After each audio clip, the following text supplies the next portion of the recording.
For this tip, let's go ahead and talk about sketch-driven component patterns. Now, you can see here I've got this block opened up, and on top of that block is a bunch of sketch points.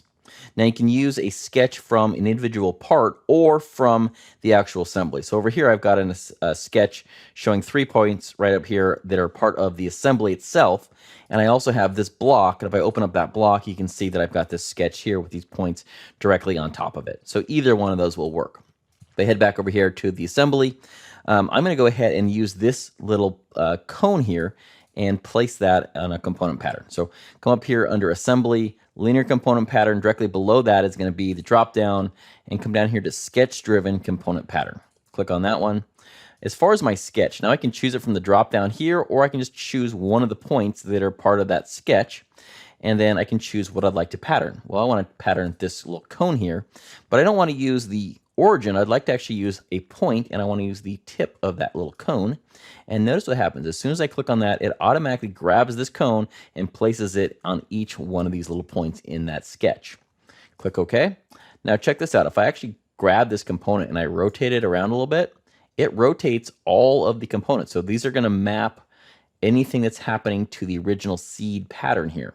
So I can rotate that on the side, and I can then, like, hide this one if I don't want to use this one, but this one is being used to drive all these other components.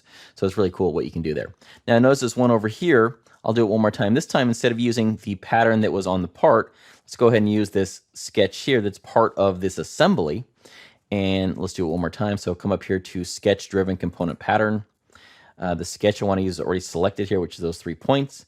The component I'd like to pattern is this guy right over here. And notice, because even though it is the same part, it's in a different orientation. So it chooses this orientation for that one. And from the origin is a great place to choose that one. Click OK, and just that easily we're able to use both of these individual cones and place them in a nice pattern across your part. Now, this is a really great way to add hardware or just add a bunch of the components. I've recently seen somebody do this exact thing with a layout for a factory. They actually had individual points on the floor that they drew one sketch, and they put a placeholder like a point for each one of the machines.